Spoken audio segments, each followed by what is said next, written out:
अस्सलाम वालेकुम गाइस, मैं हूं तौफीक रशीद खान।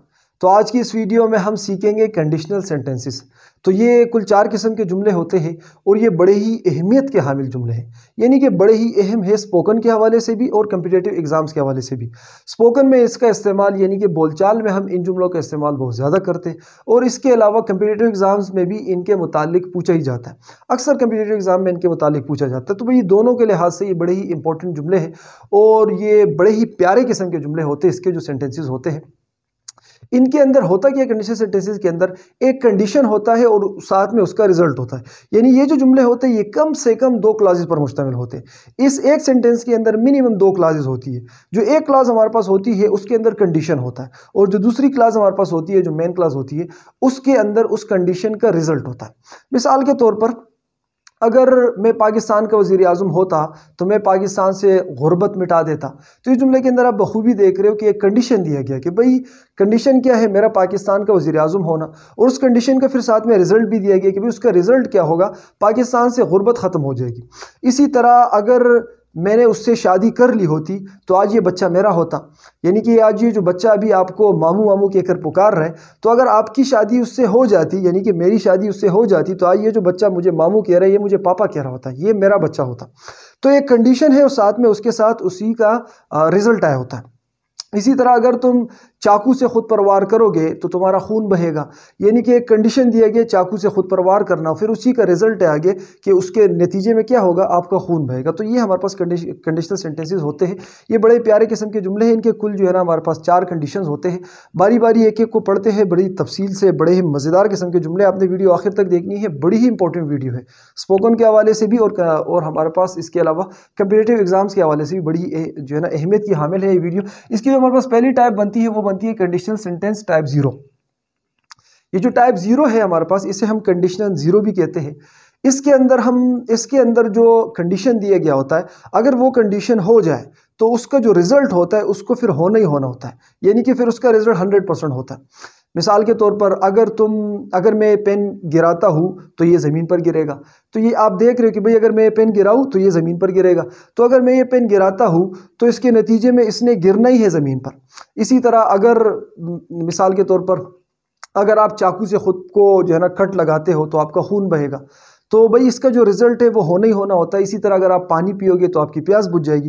तो ये जब इस किस्म के जुमले होते हैं इनका इस्तेमाल हम करते हैं कंडीशनल 0 के अंदर। तो चले इसके रूल्स और इसके स्ट्रक्चर को जानते हैं कि भाई इसको बनाया किस तरह जाता है। ये ऊपर मैंने इसका लिखा है कि भाई इसको कब इस्तेमाल किया जाता है, यूज़ फॉर जनरल ट्रूथ्स और फैक्ट्स। यानी कि जो हक़ाइक़ होते हैं और जो ऐसे काम होते हैं जिनसे इनकार नहीं होता, जिनको जो है ना फिज़िक्स की लॉज, जो जुमले फिजिक्स के लॉज को वायलेट नहीं करते, भाई उन किस्म के जुमलों का इस्तेमाल यहाँ पर किया जाता है जिससे कोई भी इनकार नहीं करता, सब उसको मानते हैं। तो भाई सबसे पहले हम इफ़ लगाएंगे, उसके बाद प्रेजेंट सिंपल टेंस का इस्तेमाल किया जाएगा, फिर कॉमे का इस्तेमाल किया जाएगा, फिर दोबारा प्रेजेंट सिंपल टेंस का इस्तेमाल किया जाएगा। अच्छा, आपको यहाँ पर एक दूसरी बात बताऊँ, इससे जुड़े कायदे और कवानीन जो है बहुत ज़्यादा है। ठीक है, तो एक साथ अगर मैं सारे के सारे कायदे आपको समझाने लग जाऊँ तो आप बोर भी हो जाओगे, हो सकता है आपको समझ में भी ना आए।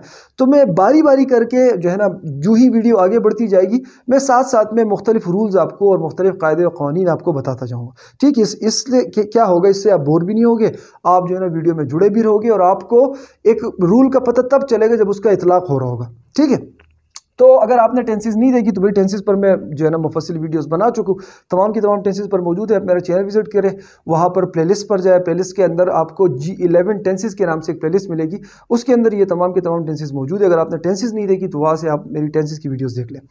तो भाई कैसे बनाते हैं, इफ़ लगाते हैं, प्रेजेंट सिंपल टेंस का इस्तेमाल करते हैं, उसके बाद कॉमा आता है, फिर दोबारा प्रेजेंट सिंपल टेंस का इस्तेमाल किया जाता है। तो मिसाल में मैंने जुमला लिखा है, if we heat ice it melts. अगर हम बर्फ़ को गर्म करें तो ये पिघलता है। यानी कि बर्फ़ को गर्म करने पर बर्फ़ क्या होती है, पिघलती है। तो इस जुमले के अंदर आप देख रहे हैं कंडीशन दी गई, अगर हम बर्फ़ को गर्म करें तो और साथ में जो है ना उसका एक रिजल्ट भी है कि भाई क्या होगा, फिर वो पिघलेगी। तो ये जो है ये ऐसा आप बखूबी देख रहे हो, भाई ऐसा अमल है कि भाई इसने होना ही है, जब भी आप बर्फ़ को गर्म करोगे वो पिघलेगी। यानी कि इसके अंदर जो है ना ये कंडीशन 0 होता है हमारे पास।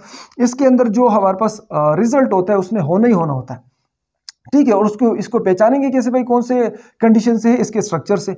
आप यहाँ पर देख रहे इफ़ लगा, उसके बाद वी हीट आइस, तो ये आप देख रहे हो प्रेजेंट सिंपल टेंस का जो है ना यहाँ पर ये क्लॉज उठाई गई है, फिर कॉमा आया, फिर दोबारा प्रेजेंट सिंपल टेंस की क्लॉज उठाई है हमने, इट मेल्ट्स। इसी तरह दूसरा जुमला मैंने लिखा है, if you drop in Apple it falls down. अगर तुम सेब गिराते हो तो वो गिर जाता है, यानी कि वो नीचे गिर जाता है। तो लाजिम बात है, अगर तुम सेब को गिराते हो किसी जगह से, अपने हाथ से इवन सेब को छोड़ते हो, तो उसने कहा जाना है उसने नीचे ही गिरना है, ठीक है ना। तो इसके अंदर भी ये जो कंडीशन है, अगर ये अप्लाई होता है तो इसके जो रिजल्ट है उसमें होना ही होना होता है, ठीक है। इसी तरह तीसरा जुमला है, if you hit the like button it turns black. अगर तुम लाइक बटन पर क्लिक करते हो, इसको हिट करते हो, तो ये ब्लैक हो जाता है। ये भी एक जो है ना एक जनरल फैक्ट है, इसको भी कंडीशन 0 के अंदर रखा है। आप इसको जो है ना यहाँ पर यहीं पर आप इसको साबित कर सकते हो। आप लाइक के बटन को दबाएं और देख लेना, अगर आप यूट्यूब पर देख रहे हो तो लाइक का बटन जो है वो ब्लैक हो जाएगा, अगर फेसबुक पर देख रहे हो तो फिर लाइक का बटन ब्लू हो जाएगा, ठीक है। यानी कि ऐसा कंडीशन होता है कि भाई अगर वो कंडीशन हो जाए ना, यानी कि उसको अमल में लाया जाए, तो जो उसका रिजल्ट होता है फिर उसमें होना ही होना होता है, इसके अंदर कोई दूसरी राय नहीं होती। तो ये था हमारे पास कंडीशन 0। इसके बाद जो है ना दूसरा जो हमारे पास कंडीशन है उसकी तरफ बढ़ते हैं। जो दूसरा हमारे पास कंडीशन है उसमें हम कहते हैं कंडीशनल सेंटेंस टाइप फर्स्ट।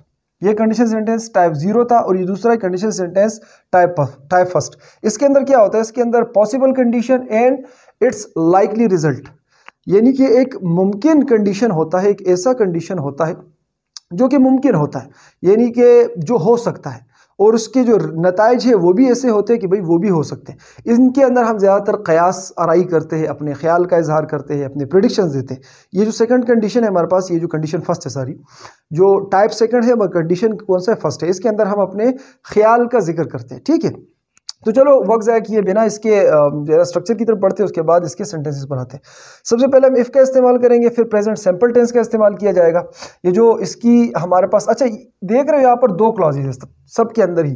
तो जो हमारे पास इफ़ वाली क्लास होती है ना, इसे हम कहते हैं कंडीशनल क्लास, यानी कि ये वो क्लास होती है जिसके अंदर कंडीशन होता है। और ये जो दूसरी क्लास हमारे पास होती है इफ़ के बगैर वाली, इसे हम कहते हैं मेन क्लास या प्रिंसिपल क्लास, ठीक है। तो इसकी जो कंडीशनल क्लास है उसके अंदर सबसे पहले इफ़ का इस्तेमाल किया जाएगा, फिर प्रेजेंट सिंपल टेंस का इस्तेमाल किया जाएगा, उसके बाद जो है ना फ्यूचर सिंपल टेंस का इस्तेमाल किया जाता है, जो कि यहाँ पर है। मैंने एग्जाम्पल से आप देख रहे हो, आई विल ब्रिंग इन अम्ब्रेला, तो देख रहे हो आप ये फ्यूचर इंडेफिनिट टेंस का, यानी कि फ्यूचर सिंपल टेंस का जुमला। मगर इसके अलावा सिर्फ यहाँ तक ये खास नहीं है, आप इसके साथ वेल के अलावा मे और माइट का इस्तेमाल भी कर सकते हो, और इसके साथ वर्ब की फर्स्ट फॉर्म का इस्तेमाल किया जाएगा। यानी कि मैंने इसको खास एक टेंस के साथ खास नहीं रखा, क्योंकि सिर्फ वेल का इस्तेमाल नहीं किया जाता, मे और माइट का इस्तेमाल भी किया जाता है। और जब भी वेल, मे और माइट का इस्तेमाल हम करेंगे तो वर्ब की बेस फॉर्म का इस्तेमाल करेंगे, यानी कि जो फर्स्ट फॉर्म ऑफ वर्ब है हम इसका इस्तेमाल करते हैं, जैसे कि गो है, वॉक है, टॉक है, रन है, फ्लाई है, ठीक है। तो अच्छा इसके सेंटेंसेस पर बढ़ते हैं। If it rains tomorrow I will bring an umbrella. अगर कल बारिश हो तो मैं छाता लाऊंगा। तो यहाँ पर आप बखूबी देख रहे हो कि यहाँ पर जो कंडीशन दिया गया है वो ये है कि भाई बारिश का होना, और जो उसका रिजल्ट होगा वो क्या होगा, वो होगा मेरा छतरी लाना, यानी कि मैं उसमें फिर छाता लाऊंगा। तो यहाँ पर ये बारिश भी हो सकती है, ये भी एक पॉसिबल बात है, हो सकता है ना भी हो, मगर इम्कान है, हो भी सकता है कि बारिश हो जाए, यानी कि कोई ऐसी कोई बाईद बात नहीं है जो हो नहीं सकती, बारिश हो सकती है। अभी मौसम ख़राब है, मौसम के ख़राब होने से मैंने अंदाज़ा लगाया कि भाई कल बारिश होगी, तो मैंने कहा अगर कल बारिश हो तो मैं छाता लाऊंगा, और साथ में जो उसका रिजल्ट है वो भी लाइकली पॉसिबल है कि अगर बारिश हो जाए तो मैं छाता ले आऊँगा, हो सकता है नहीं भी लाऊँ। आप देख रहे हैं लाइकली पॉसिबल है, हो सकता है नहीं भी लाऊं, मगर अगर मैं लाना चाहूँ तो ला भी तो सकता हूँ ना। तो इसी तरह जो है ना ये हमारे पास ये जो टाइप फर्स्ट है, इसके अंदर हम क्या करते हैं, प्रेजेंट सिंपल टेंस का इस्तेमाल किया जाता है, जो कंडीशनल जो इसकी कंडीशनल क्लास है उसके अंदर, और जो इसकी मेन प्रिंसिपल क्लास है उसके अंदर हम फ्यूचर सिंपल टेंस का इस्तेमाल करते हैं। इसके अलावा हम मे और माइट का इस्तेमाल भी इसके अंदर करते हैं। अच्छा इसके दूसरे एग्जाम्पल की तरफ बढ़ते हैं। If they invite Ali he might come. अगर वो अली को दावत दे तो अली शायद आए, यानी कि यहाँ पर एक कंडीशन दिया गया है कि भाई क्या कंडीशन क्या है, अगर वो अली को दावत दे तो उसका रिजल्ट क्या होगा, अली शायद आए। तो यहाँ पर आप देख रहे हो हमने माइट का लफ्ज़ इस्तेमाल किया। माइट का इस्तेमाल तब किया जाता है जब बात थोड़ी शकी होती है, यानी कि पॉसिबिलिटी फिर भी होती है। आप ये देख रहे हो ना, possible condition and it's likely result, यानी कि कंडीशन फिर भी पॉसिबल है, वो अली को बुला सकते हैं, और उसका जो रिजल्ट है ये भी लाइकली पॉसिबल है, यानी कि अली आ सकता है। अगर अली चाहे हो सकता है अली ना भी आए, मगर अगर अली चाहे तो अली आ भी सकता है, ठीक है। तो जुमला है इफ़ दे इनवाइट अली, अगर वो अली को बुलाए, ही माइट कम, वो हो सकता है आए। इसी तरह तीसरा जुमला है when I complete 100K subscribers. यहाँ पर जगह कम थी तो मैंने इसलिए शब्द लिखा है, यानी इससे जो मेरा मुराद है वो है subscribers. When I complete 100K subscribers, जब मैं 100K यानी कि 1 लाख सब्सक्राइबर्स मुकम्मल करूंगा, आई मे बाय अ कार, मैं शायद गाड़ी खरीदूं। अच्छा, यहाँ पर आपको मैं और उसके अंदर ये माइट के अंदर डिफरेंस भी बता दूं। मैं और माइट जो है आप इन दोनों को, ये दोनों इंटरचेंजेबल है, आप एक की जगह दूसरे का इस्तेमाल कर सकते हो। मगर ये जो माइट है ये हमारे पास थोड़ा सा फॉर्मल है और ये जो हमारे पास मैं है ये थोड़ा सा इनफॉर्मल है। दोनों का मतलब सेम ही है, दोनों के अंदर पॉसिबिलिटी होती है, दोनों के अंदर इम्कान होता है। ठीक है, तो भाई कंडीशन मैंने क्या दिया है, कंडीशन है when I complete 100K subscribers. Condition ये है कि जब मैं 100K यानी कि 1 लाख सब्सक्राइबर्स मुकम्मल करूंगा तो फिर क्या होगा, आई मे बाय अ कार, मैं शायद गाड़ी खरीदूं। तो यहाँ पर इसका जो रिजल्ट है ये भी लाइकली पॉसिबल है। हो सकता है कि जब मैं 100 यानी कि 1 लाख सब्सक्राइबर कंप्लीट करूँ उस वक्त मैं गाड़ी खरीद लूँ। ठीक है, अच्छा यहाँ पर आप देख पा रहे हो कि बाकी सब के अंदर हमने इफ़ का इस्तेमाल किया, इस आखिरी जुमले के अंदर हमने व्हेन का इस्तेमाल किया। तो देखो कंडीशनल सेंटेंसेस सिर्फ इफ़ से ही नहीं बल्कि इनको व्हेन से भी बनाया जा सकता है। यानी कि इफ़ जितनी भी जगहों पर इफ़ का इस्तेमाल किया गया आप इनको व्हेन से बदल सकते हो, बस जो है ना जुमले की ट्रांसलेशन में थोड़ा सा फर्क आएगा। ठीक है, और यहाँ पर भी आप व्हेन की जगह इफ़ का इस्तेमाल भी कर सकते हो, जैसे कि if I complete 100K subscribers, अगर मैं 100 यानी कि 1 लाख सब्सक्राइबर मुकम्मल करूँ, आई मैं बाय अ कार, मैं शायद गाड़ी खरीदूँ। इसी तरह यहाँ पर जो है ना व्हेन था कि जब मैं मुकम्मल करूँगा और इफ़ आ जाएगा अगर मैं मुकम्मल करूँ, यानी कि ट्रांसलेशन में थोड़ा सा फ़र्क आ जाएगा। आप इन तमाम के अंदर ही इफ़ को व्हेन से बदल सकते हो और व्हेन को इफ़ से बदल सकते हो। चलो एक दो को बदल कर देखते हैं, जैसे कि when it rains tomorrow I will bring an umbrella, जब कल बारिश होगी मैं छाता लाऊंगा। जब कल बारिश होगी, पहले था अगर कल बारिश हो तो मैं छाता लाऊंगा, अब बन जाएगा जब कल बारिश होगी मैं छाता लाऊंगा। इसी तरह आप इस जुमले को ले लें, if you drop in Apple था हमारे पास और हम इसको बना देंगे when you drop in Apple, जब तुम एक सेब गिराते हो, इट फॉल्स डाउन, वो नीचे गिर जाता है। तो आप जो है ना व्हेन और इफ़ दोनों में से जो आपको बेहतर लगता है आप जो है ना उसका इस्तेमाल करें, दोनों का इस्तेमाल कर सकते हो। तो ये हमारे पास इसके पहले दो कंडीशंस थे, कंडीशन 0 और इसके अलावा जो हमारे पास है कंडीशन फर्स्ट। तो मैं आगे से हटता हूँ, आप इससे स्क्रीनशॉट ले ले, फिर आगे बढ़ते हैं। तो चलो अब बात करते हैं कंडीशनल सेंटेंस टाइप सेकंड की।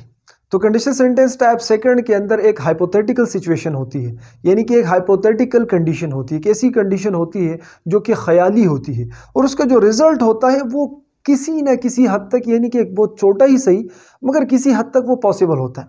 ठीक है, इसके अंदर हम ऐसे जुमलों का इस्तेमाल करते हैं, अगर ऐसा होता तो ऐसा होता। तो चलो मैं एग्जांपल्स पर जो है ना आगे बढ़ते हैं ताकि एग्जांपल से मैं आपको समझा सकूं कि भाई कैसा होता तो कैसा होता। ठीक है, तो ये इसका स्ट्रक्चर है, सबसे पहले तो ये जान लो, सबसे पहले हम इफ़ का इस्तेमाल करते हैं, उसके बाद पास्ट सिंपल टेंस का इस्तेमाल करते हैं, टेंसेस में पढ़ा चुका हूँ। इसके बाद जो है ना वुड या कुड का इस्तेमाल करेंगे, फिर वर्ब की बेस फॉर्म का इस्तेमाल करेंगे, यानी कि जो वर्ब की फर्स्ट फॉर्म होती है ना V1 जिसे हम बेस फॉर्म वर्ब कहते हैं, जैसे कि गो वॉक टॉक, ठीक है, इस किस्म के जो वर्ब होते हैं इनको कहते हैं, तो फिर हम इनका इस्तेमाल करेंगे। तो चलो एग्जांपल्स की तरफ बढ़ते हैं। इसका जो पहला जुमला है वो है if I won the lottery I would buy a castle, अगर मैं लॉटरी जीतता तो मैं एक महल खरीदता। तो यहाँ पर एक हाइपोथेटिकल कंडीशन है, एक ऐसी कंडीशन है कि भाई जो एक ख्याली है, अगर मैं लॉटरी जीतता तो फिर मैं क्या करता, उसका जो रिजल्ट होगा वो कैसा होगा, I would buy a castle, मैं एक महल खरीदता। अगर आपको मैं सही तरह बताऊँ ना, अगर आपको सच्ची बात बताऊँ और दिल की बात बताऊँ, तो भाई ये जो सेकंड कंडीशन है और थर्ड कंडीशन है, दोनों के अंदर ही जो कंडीशन होता है वो हाइपोथेटिकल होता है, यानी कि वो ख्याली होता है, और उसके जो रिजल्ट होते हैं वो इम्पॉसिबल होता है, वो पॉसिबल ही नहीं होता। चलो मैं आपको यहाँ से समझाता हूँ, मगर फिर मैंने यहाँ पर क्यों लिखा है कि भाई ये पॉसिबल है, आपको ये भी बताता हूँ। ठीक है, तो यहाँ पर देखो, if I one the lottery, अगर मैं लॉटरी जीतता, तो भाई मैंने जीती ही नहीं है, ठीक है ना। I would buy a castle, मैं कैसल खरीदता। तो भाई जब मैंने जीती ही नहीं है तो उसका रिजल्ट कैसे पॉसिबल हो सकता है, एक काम अभी तक हुआ ही नहीं है, यानी कि एक काम हो गया है पास्ट में, अब वो जो है ना मेरे खाते में वो लॉटरी नहीं आई है, तो मैं कैसे जो है ना वो कैसल खरीदता। मगर वो कहते हैं ये जो ग्रामेरियन है वो कहते हैं कि भाई ये समहाउ पॉसिबल है, शायद इस नज़रिए से कहते होंगे क्योंकि जो हमारे पास कंडीशन थर्ड है उसके अंदर हम चुका मुका वाले फिर इस्तेमाल करते हैं कि अगर मैंने सख्त मेहनत किया होता तो आज मैं डॉक्टर बन चुका होता। तो इस किस्म के जुमले जो है ना वो थर्ड कंडीशन में होते हैं। सेकंड अगर देखा जाए तो मैं आपको जैसे कि बताया कि भाई दोनों जो है ये हाइपोथेटिकल सिचुएशन होते हैं, दोनों के अंदर जो कंडीशन होती है वो हाइपोथेटिकल होती है और उनके जो रिजल्ट्स होते हैं तो भाई वो होने वाले नहीं होते। अच्छा, तो फिर फ़र्क कैसे करेंगे, तो भाई अगर कन्वर्सेशन की बात हम करें, स्पोकन इंग्लिश की बात करें, तो भाई ये मैटर ही नहीं करता कि कौन सा कंडीशन है, हमें बस कंडीशनल सेंटेंसेस आने चाहिए, हमें बस ये पता होना चाहिए कि भाई कंडीशनल सेंटेंसेस कैसे बनते हैं, और वो यहाँ से हम इन जुमलों पर प्रैक्टिस करके वो हम सीख सकते हैं कि भाई हम कंडीशनल सेंटेंसेस कैसे बनाएंगे। ठीक है, वहाँ पर बोलते हुए बंदे को ये नहीं पता चल रहा होता मैं कौन सा कंडीशन इस्तेमाल कर रहा हूँ ना, उसके लिए ये बात अहम होती है कि भाई मैंने कौन सा कंडीशन इस्तेमाल करना है। तो रही बात जो है ना कम्पिटिटिव एग्जाम्स वालों की कि भाई इनका क्या होगा, तो भाई बड़ी जो है ना ये बात बड़ी सिंपल है। जो हमारे पास कंडीशन सेकंड है, इसका जो कंडीशन का पार्ट हमारे पास होगा ये होगा पास्ट सिंपल के अंदर, और जो हमारे पास कंडीशन थर्ड है, इसका जो कंडीशनल पार्ट हमारे पास होगा वो हमारे पास होगा पास्ट परफेक्ट में। तो ये इसकी पहचान है। बाकी दोनों जो है वो हाइपोथेटिकल सिचुएशन है, और दोनों का जो रिजल्ट है वो मैं आगे जुमलों से भी आपको समझाने वाला, वो इम्पॉसिबल ही है। अब मुझे ये नहीं समझ आ रहा ये क्यों इसे पॉसिबल कहते हैं, मगर जो जिस तरह के अगर अच्छा देखो ये कौन सा कंडीशन है, ये फैसला किस चीज़ पर होता है, ये ट्रांसलेशन पर हरगिज़ नहीं होता। एक ज़बान और दूसरी ज़बान के अंदर बहुत बड़ा फ़र्क होता है और हो भी सकता है। ठीक है, उर्दू के जुमले में और इंग्लिश के जुमले में बहुत बड़ा फ़र्क हो सकता है। तो भाई ट्रांसलेशन पर ये बात तय नहीं पाती कि भाई ये कौन सा जुमला कौन से कंडीशन से ताल्लुक़ रखता है, कौन सा जुमला कौन से कंडीशन से ताल्लुक़ रखता है, ये फैसला होता है जुमले के स्ट्रक्चर पर। तो मैं स्ट्रक्चर आपको समझा ही हूँ, पिछले दो का भी समझा चुका हूँ, इसका भी स्ट्रक्चर याद कर ले। अगर इस स्ट्रक्चर में कोई जुमला होगा तो वो कंडीशन सेकंड होगा, और अगर इस स्ट्रक्चर में नहीं हुआ तो फिर वो बाकी कंडीशंस में आएगा। ठीक है, तो बढ़ते अगले जुमले की तरफ। हमारे पास अगला जुमला है if I were you I would forgive him. अगर मैं तुम्हारी जगह होता मैं उसे माफ़ करता। तो भाई देखो, अगर मैं तुम्हारी जगह होता एक कंडीशन है, तो एक हाइपोथेटिकल कंडीशन, एक ऐसी कंडीशन है कि भाई जिसकी असल दुनिया से कोई ताल्लुक ही नहीं है, क्योंकि मैं आपकी जगह हुई नहीं। ठीक है, और ये बात हो चुकी है, आप और वो बैठे हुए थे, वो आपसे माफ़ी मांग रहा था, आपने नहीं मांगी। अब मैं आपसे कहता हूँ कि अगर मैं आपकी जगह होता तो मैं उसे माफ़ करता। तो यहाँ पर जो है ना आप देख पा रहे हो कि एक हाइपोथेटिकल कंडीशन है, और उसके साथ जो उसका रिजल्ट है वो ये लोग कहते हैं, जो ग्रामेरियन है, जो ग्रामर के बड़े बड़े वेबसाइट्स है, क्योंकि मैंने काफ़ी रिसर्च इस पर किया, वो कहते हैं कि भाई समहाउ पॉसिबल है, और मुझे तो ये कहीं से भी पॉसिबल नहीं लग रहा। मगर जो कि स्पोकन के लिए सीख रहे हो तो भाई वो आप ये स्ट्रक्चर रट लो, इस पर जो है ना प्रैक्टिस करो, आपका मसला हल हो जाएगा। और जो कम्पिटिटिव एग्जाम्स के लिए कर रहे हो तो वो इनके फार्मूले याद कर लो, इनके स्ट्रक्चर को याद कर लो कि भाई बनते किस तरह है और कौन सा जो है ना स्ट्रक्चर वो किस कंडीशन का। तो बात खत्म। ठीक है, if I were you I would forgive him. अच्छा, यहाँ पर हमने आई के साथ वर का इस्तेमाल किया। तो भाई देखो, कंडीशनल सेंटेंसेस के अंदर तमाम के तमाम वो सब्जेक्ट जिनके साथ हम पास्ट कंटिन्यूस टेंस के अंदर, कंटिन्यूस इसलिए कह रहा हूँ मैं आसान करने के लिए आपको बता रहा हूँ, जिनके अंदर हम पास्ट कंटिन्यूस टेंस के अंदर वास का इस्तेमाल करते हैं, उनके साथ हम कंडीशनल सेंटेंसेस के अंदर फिर वर का इस्तेमाल करते हैं। आई के साथ भी वर का इस्तेमाल होगा, ही के साथ वर का इस्तेमाल होगा, शी के साथ वर का इस्तेमाल होगा, इट के साथ भी हम वर का इस्तेमाल करेंगे, अली के साथ भी वर का इस्तेमाल करेंगे। ये इसका रूल है। कंडीशनल सेंटेंसेस के अंदर जितने भी हमारे पास क्या कहते हैं, वो सब्जेक्ट जिनके साथ पास्ट कंटिन्यूस टेंस के अंदर हम वास का इस्तेमाल करते हैं, कंडीशनल सेंटेंसेस के अंदर उन सब्जेक्ट्स के साथ हम वर्क का इस्तेमाल करेंगे। तो इसलिए हमने आई के साथ वर्क का इस्तेमाल किया। अब मैं इसको निचले जुमले के अंदर यहाँ पर मजीद एक्सप्लेन करने वालूँ, मगर अभी तक के लिए ये बात काफ़ी है। अच्छा, और इसके अलावा जो दूसरी बात है, यहाँ पर आप इस मुगालते में नहीं पड़ जाना कि आप वर्क को देख के ये समझ लो कि सर ये तो पास्ट कंटिन्यूस टेंस का जुमला है। आप पास्ट इंडेफिनिट टेंस अगर आपने मेरे साथ पढ़ा है तो आपको जो है ना बड़ी डिटेल में मैंने समझाया है कि भाई जब वाज और वर्क का इस्तेमाल जुमले में किया जाए और साथ में कोई ऐसी आईएनजी फॉर्म ऑफ वर्ब का इस्तेमाल साथ में न किया जाए तो फिर वो जुमला हमारे पास पास्ट कंटिन्यूस टेंस का नहीं होता, वो हमारे पास पास्ट इंडेफिनिट टेंस का जुमला होता है। और यहाँ वहाँ पर जो वाज और वर्क का इस्तेमाल किया जाता है वो हेल्पिंग वर्ब के तौर पर नहीं बल्कि लिंकिंग वर्ब के तौर पर इस्तेमाल किया जाता है। तो यहाँ पर भी ये लिंकिंग वर्ब के तौर पर इस्तेमाल किया गया। अच्छा, अगर आपने ज़्यादा इसको डिटेल में जाना है तो आप जो है ना पास्ट सिंपल टेंस जो है ना मेरी चैनल विजिट करके वो देख ले, आपके वहाँ से वो कन्फ्यूजन खत्म हो जाएगा। अच्छा, तीसरा जुमला मैंने लिखा है इफ दे वर और वाज, यानी कि इन दोनों में से किसी का इस्तेमाल भी किया जा सकता है। इफ दे वर हियर या if they was here they would help अस। अगर वो यहाँ होते तो वो हमारी मदद करते। एक हाइपोथेटिकल सिचुएशन है, अगर वो यहाँ होते हैं, वो यहाँ पर है ही नहीं। एक सिचुएशन ऐसी है जो कि हाइपोथेटिकल है और उसका कंडीशन क्या है, वो हमारी मदद करते हैं। तो समहाउ वो कहते हैं पॉसिबल है, हो सकता है कि भाई इस लिहाज से वो कह रहे हैं कि पॉसिबल है, अगर होते वो ये काम वाकई में हो जाता तो फिर जो है ना वो हमारी मदद कर पाते। तो अगर यहाँ तक की बात करें तो ठीक है, ये थोड़ी बहुत पॉसिबिलिटी आ रही है, मगर कंडीशन ही जो है वो इम्पॉसिबल है ना, वो पॉसिबल है ही नहीं क्योंकि वो यहाँ पर है ही नहीं ना। ठीक है। अच्छा, यहाँ पर ये मैंने दे के साथ वाज और वर दोनों का इस्तेमाल किया कि भाई आप दोनों का इस्तेमाल कर सकते हो। अगर आप फॉर्मल इंग्लिश की बात कर रहे हो, अगर आप किसी ख़त के अंदर इसको लिखना चाह रहे हो, अगर आप किसी सोफिस्टिकेटेड जगह पर इसका इस्तेमाल करना चाह रहे हो तो फिर तो आपने दे के साथ वर्क ही इस्तेमाल करना होगा। अब वो तमाम सब्जेक्ट के साथ ही वर्क इस्तेमाल करते हैं। कंडीशनल सेंटेंसेस के अंदर जो कि हमारे पास फॉर्मल और ट्रेडिशनल इंग्लिश है, जो कि चली आ रही है जो इंग्लिश है, उसके अंदर तमाम के तमाम सब्जेक्ट के साथ ही जिनके साथ हम वाज का इस्तेमाल करते हैं या जिनके साथ वर्क इस्तेमाल करते हैं, तमाम के तमाम के साथ ही हम वर्क इस्तेमाल करते हैं। मगर अगर स्पोकन इंग्लिश की बात करें और इनफॉर्मल इंग्लिश की बात करें, जो कि आजकल का ट्रेंड है और जो कि इनफॉर्मल इंग्लिश है, जो कि दोस्तों में बोली जाती है, तो फिर वहां पर हम क्या करते हैं, जिनके साथ वाज का इस्तेमाल करना होता है उनके साथ हम वर्क का इस्तेमाल करते हैं कंडीशनल सेंटेंसेस के अंदर, और जिनके साथ वर्क का इस्तेमाल करना होता है तो उनके साथ हम वाज का इस्तेमाल करते हैं। तो जो है ना फंडा क्लियर हो गया। आप इन दोनों में से किसी की भी इस्तेमाल कर सकते हो। वर्क का इस्तेमाल करोगे तो फॉर्मल इंग्लिश, वाज का इस्तेमाल करोगे तो ये इनफॉर्मल इंग्लिश हो जाएगी। इसी तरह if I had money I could travel to KSA, अगर मेरे पास पैसे होते तो मैं सऊदी अरब जा पाता।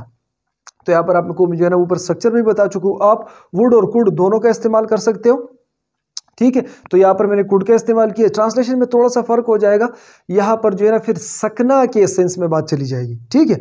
इफ आई हैड मनी, अगर मेरे पास पैसे होते, I could travel to KSA, तो मैं KSA जा पाता, ठीक है। ऊपर वाले जुमले को देखो, आई वुड फॉरगिव हिम, मैं उसे माफ करता, और यहाँ पर देखो I could travel to KSA, मैं KSA जा पाता। KSA मतलब सऊदी अरब के लिए इस्तेमाल किया जाता है, एकदम मेरे ज़हन से निकल गया यार। KSA kingdom of Saudi Arabia, ठीक है। KSA मतलब किंगडम ऑफ सऊदी अरबिया। तो यहाँ पर वुड और कुड दोनों का इस्तेमाल किया जा सकता है, बस ट्रांसलेशन में थोड़ा सा फर्क आ जाएगा। अच्छा, और इसके अलावा आपको ये भी बता दूं कि भाई ये जो स्ट्रक्चर है इसको इसी तरह रखना जरूरी नहीं है, आप इसको आगे पीछे भी कर सकते हो। यानी कि ये जो क्लास है इसको पहले ला सकते हो और इस एफ वाली क्लास को बाद में भी रख सकते हैं आप।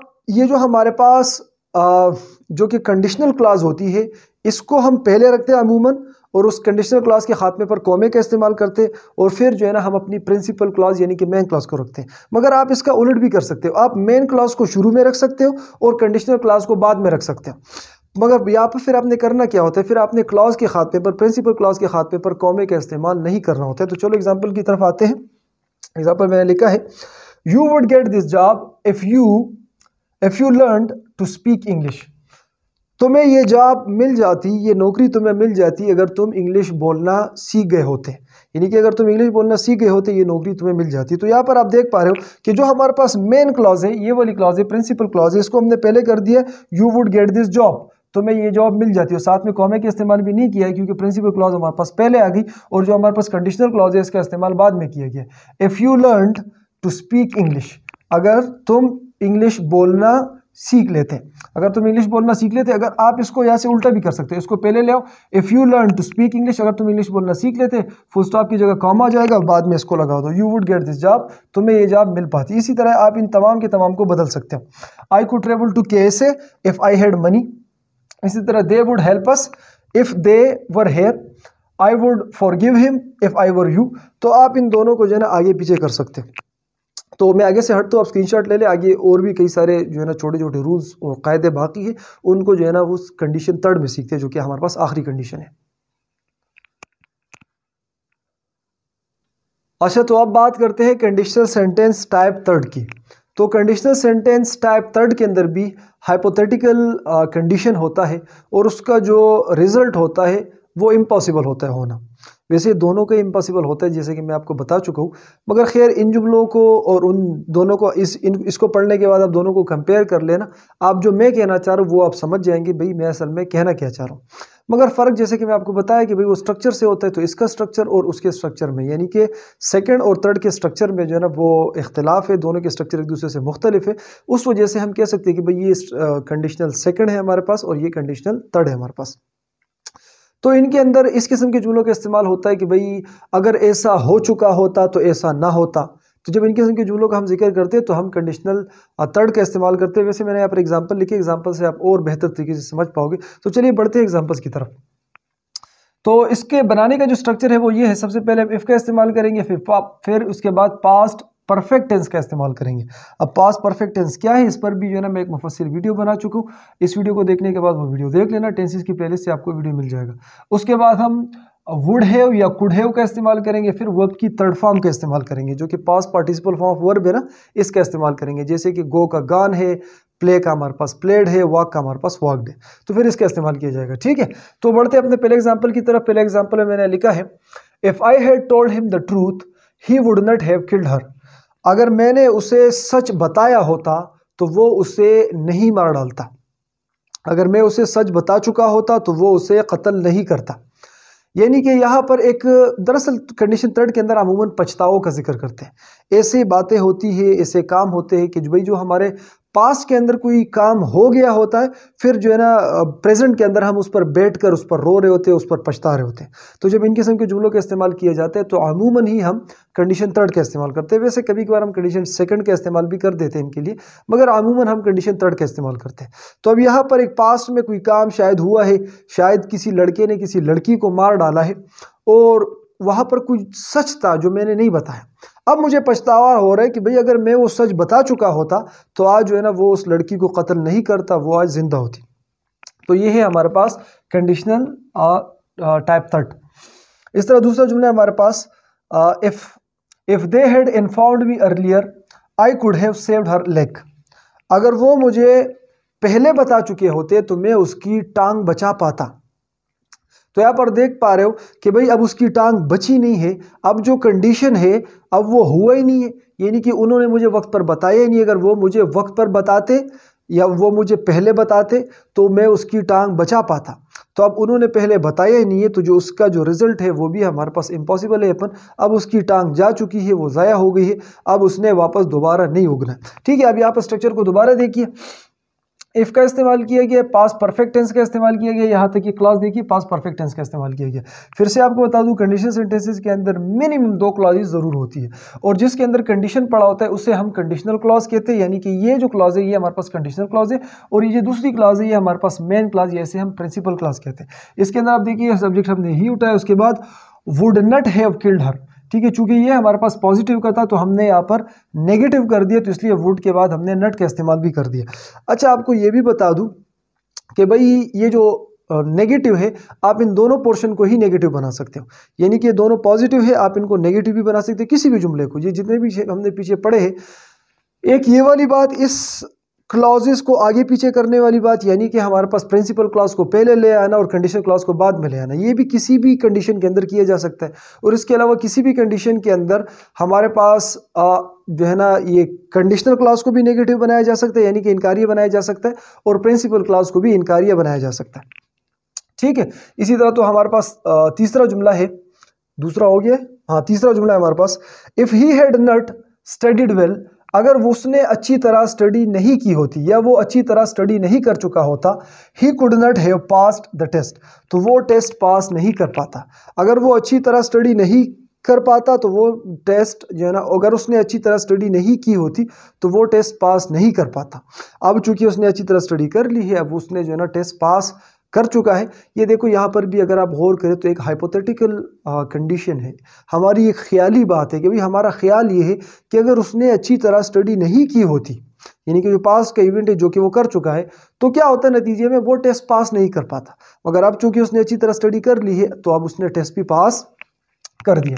तो यहाँ पर आप देख पा रहे हो हम वुड हैव का इस्तेमाल भी कर सकते हैं और कुड हैव का इस्तेमाल भी कर सकते हैं। मीनिंग जो है उसके अंदर थोड़ा सा जो है फिर फर्क आ जाता है, इसमें सकता वाला सेंस आ जाता है। जैसे कि आई could have saved her leg, मैं उसकी टांग बचा पाता, और he would not have killed her, वो उसे नहीं मार डालता। तो डिफरेंस आप देख रहे हो, ट्रांसलेशन के अंदर थोड़ा सा फर्क आ जाता है वुड के और कुड के बदल देने से। अच्छा, इसके अलावा चौथा जुमला है हमारे पास, would you have saved her if they had informed you. क्या तुम उसे बचाते अगर वो तुम्हें इन्फॉर्म करते, यानी कि अगर वो तुम्हें इतला देते, वो तुम्हें मुतला करते, तो क्या तुम उसे बचाते। तो यहाँ पर जो है ना मैंने दोनों क्लासेस को अदल बदल दिया, यानी कि जो हमारे पास प्रिंसिपल क्लास है उसको पहले कर दिया है, और जो हमारे पास इसके अलावा जो हमारे पास ये कंडीशनल क्लॉज है इसको मैंने बाद में कर दिया। और उसके साथ आप एक और भी चेंज देख रहे हो, ये जो जुमला ये हमारे पास सवालिया है, यानी कि इंट्रोगेटिव जुमला है। तो बिल्कुल आप कंडीशनल सेंटेंसेस को भी इंट्रोगेटिव बना सकते हैं। वो टेंसेस की वीडियोस के अंदर वो आप रूल्स जान चुके हो कि भाई किस तरह किसी जुमले को पॉजिटिव से नेगेटिव या उसके अलावा इंट्रोगेटिव या नेगेटिव इंट्रोगेटिव बनाया जाता है। ठीक है, मगर यहाँ पर एक और बात है जो आपने याद रखनी है, जो कि हमारे पास कंडीशन का पार्ट है, इसको कभी भी इंट्रोगेटिव नहीं बनाया जा सकता। कंडीशनल पार्ट को, हमारे पास जो कंडीशनल क्लॉज है, इसको हम नेगेटिव तो बना सकते हैं, यानी इंकारिया बना सकते हैं, मगर इसको कभी भी हम सवालिया नहीं बना सकते। सवालिया जब भी हमने बनाना होगा तो हमने हमारे पास प्रिंसिपल क्लास को सवालिया बनाना होगा। प्रिंसिपल क्लास पर जिस तरह जो है ना हम जिस तरह टेंसेस के अंदर रूल्स होते हैं कि भाई किस तरह कोई टेंस हमारे पास जो है ना वो नेगेटिव, इंट्रोगेटिव और पॉजिटिव के अंदर जाते हैं, तो भाई उसी कानून के मुताबिक ही जाएगा। यानी कि ये पर हमारे पास यहाँ पर जो प्रिंसिपल क्लॉज आती है, ठीक है, उसके अंदर वुड और कुड हैव का इस्तेमाल किया जाता है। तो जब हम इसको इंट्रोगेटिव में ले आएंगे तो क्या होगा, वुड और कुड पहले आ जाएंगे, उसके बाद सब्जेक्ट आ जाएगा, उसके बाद फिर हैव का इस्तेमाल करेंगे, उसके बाद वर्ब की थर्ड फॉर्म का इस्तेमाल करेंगे। यानी कि ये जो हमारे पास प्रिंसिपल क्लॉज है इसके अंदर हम ये तब्दीलियां कर सकते हैं, और जो हमारे पास कंडीशनल क्लॉज होती है उसको जो है ना हम इंट्रोगेटिव नहीं बना सकते। तो ये थे कंडीशनल सेंटेंसेस। आप जो है ना इन पर प्रैक्टिस कीजिए, इस वीडियो को दूसरी बार दोबारा फिर देखिए, इससे अच्छे जो है ना बेहतरीन किस्म के नोट्स बनाइए। और मुझे उम्मीद है आपको आज की वीडियो पसंद आई होगी। अगर आपको आज की वीडियो पसंद आई तो वीडियो को लाइक करो, अगर नए हो तो इस चैनल को भी सब्सक्राइब करो। अपना बहुत सा ख्याल रखिएगा। अगली वीडियो में मिलते हैं। अल्लाह हाफिज़।